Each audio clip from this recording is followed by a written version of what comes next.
Kago, wake up! It's February 8th. Phase 2 of Season of Discovery is just about to launch. We have exciting, awesome new features. We're getting 6 new runes. We're getting an EXP buff from level 1 to 25.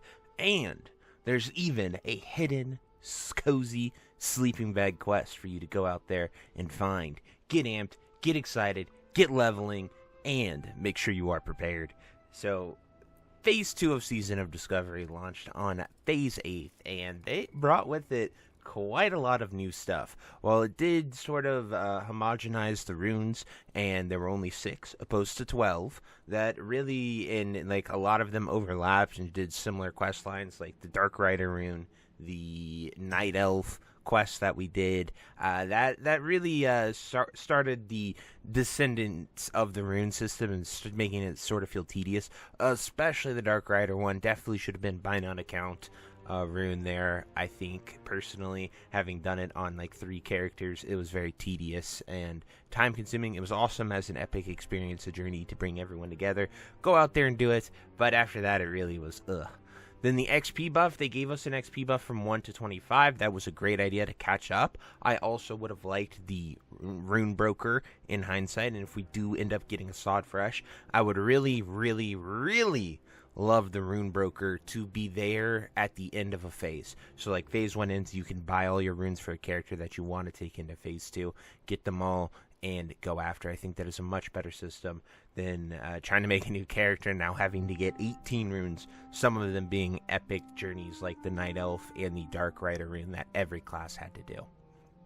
But this cozy sleeping bag, I played from like 6 p.m. when it launched all the way to like 2 a.m.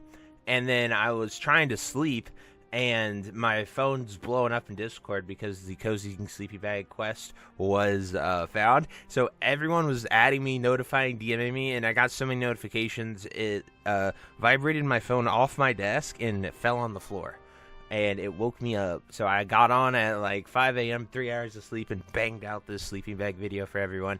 That and the Dark Rider videos were my most successful of Phase 2, and just really unique, awesome quests, stories to go after and get. It added the fodder consumable as well, which the debates for your student fodder, whether to eat it to level to 40, whether to save it to level to 50, whether to do all sorts of things. I was on the use it for level 37, 38 to 40, whatever, depending how you were leveling, you could do that. I was for using it here because I assumed you would get more later on, and I was correct. They did give us more with the rainbow, but nothing as much, so you definitely were probably in your better interest to save it for 50 or getting to 60. So just really cool stuff to look at, and I really enjoyed all those awesome epic journeys for Phase 2.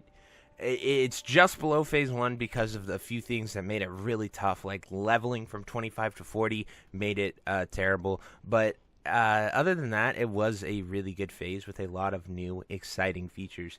A little fun thing that you guys probably didn't know is if you are a mage and someone just has their sleeping bag with them, you can actually use the Scroll of Liminal Passage to teleport anywhere in the world. You have to be in a city you're in, but as a mage, you can literally just teleport to any city. And then if a friend put a sleeping bag down and you use the scroll on them, you were able to teleport to them because they're technically rested in an inn when they're in their sleeping bag. So just something that was really cool, and it allowed for some really awesome transportation. Just a little mage fun fact there for you guys. But yeah, I want to go and I want to talk about Gnomeregan as well as STV PvP events and a few little negative things that I had with the phase other than the, XP grind and the runes being homogenized. So without further ado, I will see you at the next one. Voop. So one of the most interesting Phase 2 decisions that they decided to make with the Blood Moon event was the ability to actually toggle it on and off. So the Sandalari reward here means I am protected from the Blood Moon event. So I'm essentially opted out of it, and then I could talk to this guy and opt into it. So now I can opt into it, and those guys have the blood icon over their head, and they're at every major Zeppelin point and transportation point in and out of Stranglethorn Vale. They're even at the borders up here. So like the Alliance got one at the border up there. Horde got one at every Zeppelin, and there are some at Booty Bay and even Ratchet to talk to disable it. So just a really cool, unique feature. If you're on a PvP server, it didn't really matter because you could still PvP normally, and STV is a PvP zone, as many of you are well aware of. But it was just something really cool and really awesome. So I'm now going to head to the rewards and show you all that fun stuff. So I'll see when we get there. Voop.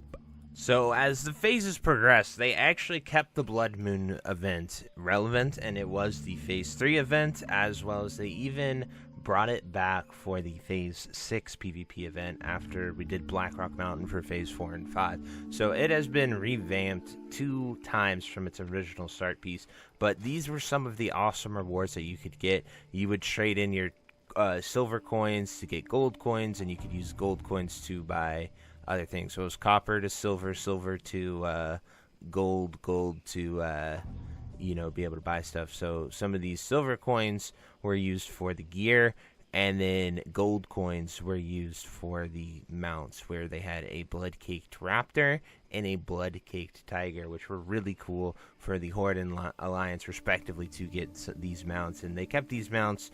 They're exactly the same. They just got scaled up. They did change them to be epic mounts eventually, and I think there was a little trade-in for it if you had the level 41 as well. But just all in all, really cool event, really awesome rewards, and a great follow-up to the Ashen Veil process. I'm sure everyone watching this video did it at some point, but it was essentially pure chaos. One of the most iconic things was trying to kill the massive raid boss that spawned and would just nuke everyone. We even had GMs come in and tank him to kill the boss and get him down, which was really cool to see actual GMs actually playing the game and engaging with players again. They've been kind of all shadowy for a while now, but it's really cool to see them actually appear in the game and help us do really cool community events. So it was really awesome to have seen everyone get here and go do that and fight and actually get down the boss to get a level 61 God Sword. So it's just something really cool, really iconic, and really silly that happened with the Blood Moon event, and I think it will be fondly remembered in a lot of people's minds for what it was. But anyway, enough about the Blood Moon event. Let's go talk about the Keystone Raid for Phase 2 at Gnomeregan. So I'll see when we get there. Voop. Gnomeregan, the second iteration of level up raids. Gnomeregan was really interesting because it added a lot of unique boss mechanics, as well as it was them revamping it and literally forcibly guiding us. In BFD, there were like a few waterfalls that had like some Easter eggs behind them, but Gnomeregan, they added these electrical gates that still stand to this day. So like you can't explore the instance without actually clearing it, and because of how powerful we were, it's actually difficult to solo. Like I could do it and I can kill some of the bosses, but it takes quite a long time to do it.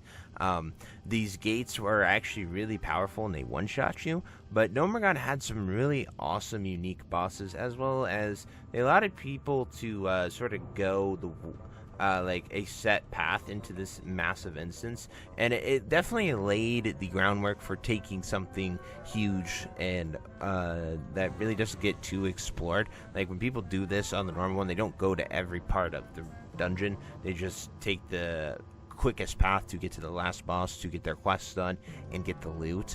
They don't really go throughout it all, so it was nice to see the full dungeon. And this even played a role, I think, in Sunken Temple being the choice for the level up raid in the next phase of Phase 3, and just the choices that they made to sort of guide people through that and guide people throughout Sunken Temple as well. With the they just have people fighting in a green emerald barrier, but it's the same concept of adding these barriers to really help people know which way to go, and it helps you explore the instance. But they didn't change the instance really at all, they just added barriers to sort of make you go a specific pathway. But some fights were really awesome. The crowd pumbler knocking people off that platform, I have so many iconic clips from my raid team struggling with it. I have so many cool experiences with that I think will stick with me for a very long time.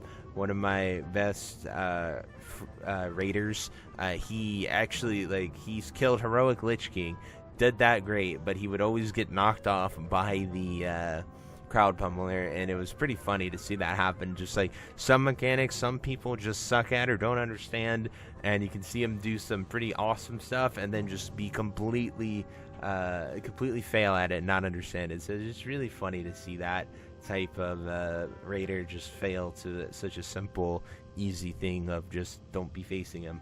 But just really funny and really interesting to see just those really cool takes and spins on these bosses.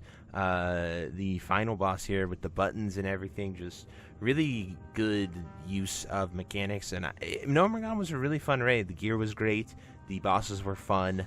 I think that's why we don't really see that big of a fall off. I think the fall off that we see from Phase 1 to Phase 2 is just simply people not leveling from 25 to 40 because of how much longer it takes than 1 to 25 did. So it was just a really cool raid, really great experience. I enjoyed Gnomeregan a lot.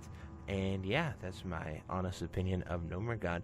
Now let's head back to Orgrimmar and head to a few places to talk about things I did not like with Phase 2. So I'll see you then.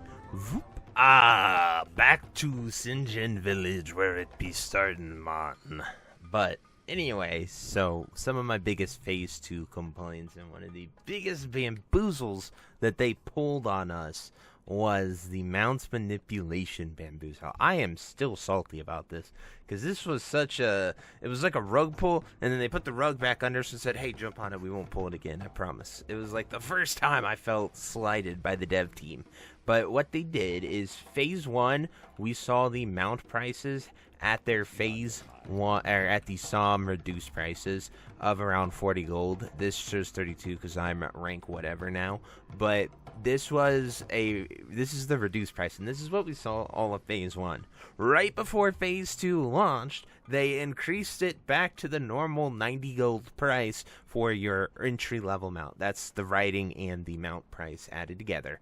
So right before Phase 1 launched, they cranked it up to that. And then, like 2-3 weeks later, maybe a month, I don't know the exact time, I can't remember, they then reduced it back down. So everyone who sweated and grinded all that gold got to that point, reached this mark, and then they just sort of did the little rug pull and then put it back there. So I am still mad about that. I still feel slighted about that. At the end of the day, it's not that big a deal. But like, just make a decision whether it's going to be cheap or not, and stick with it. That I would have preferred that way more than anything else, because mount at 40 is such a big deal. Or, you can just get lucky and, get this really cool fluorescent green Mechano Strider from the raid by outrolling 9 other people with a 100, like a Giga Chad. But anyway, it was a really cool thing to see, and I understand why they reduced it, but like having it reduced all of Phase 1 and then putting it up right before Phase 2 launch and then bringing it back down a month later just rubbed me personally the wrong way. I felt like a idiot for spending the gold on the mount, and it just really, it's not a good feeling for the player base. Then, my only other complaints about Phase 2, like I said earlier in the video, were rune homogenization, meaning like the Night Elf rune, the Dark Rider rune, 2 of the 6 runes that you did were repeatable, and then of the 4 that you didn't repeat, most of them shared with 2 to 3 other classes. So it was just a massive departure from Phase 1. I know Phase 1 had some of those aspects, but most of them were unique, and we all got a unique special rune to go out there and do it. Like, we went into dungeons, every class just essentially had a legendary, time-consuming, epic journey rune that you went on to go and get, and it just really sucked to not see that in Phase 2. And just, it was sort of like where people started to build animosity towards the rune system and not really enjoying it. And then, like I said, the Dark Rider rune, something epic and grand scale like that, I really think should have been bind on account. Doing it multiple times was just really tedious. And towards the end of the phase, when everyone had it, there weren't hundreds of people looking for a group to go out there and do it. So while it was an amazing rune and I enjoyed going out there, building community, getting tons of people to go out there and do it, it just really sucked to have to do it again and again and again, and however many characters you had that needed it. It just was not very good. But anyway, guys, that is it for my Phase 2 in Hindsight. I truly hope you guys enjoyed this video. Like I said, thank you to everyone who's contributed, shared their opinions, talked about these awesome things that came with Phase 2. If you want to contribute to Phase 3, it is going to be a very negative video, very critical, and because I despise Phase 3, it really dropped a nuke on the game I loved so very much. So it's probably going to be that rare Kagho negative video. But anyway, like I said, if you want to get involved, join the Discord, DM me. I would love to hear your guys' thoughts and opinions, and thank you to everyone who shared for this. So until next time, I'll see you later. Hope you have a great day. Bye-bye. Hey you. Yes, you. Are you still there?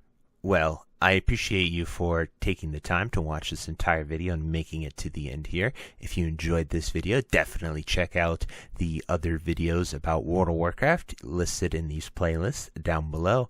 And thank you again. Have a great day. Bye-bye.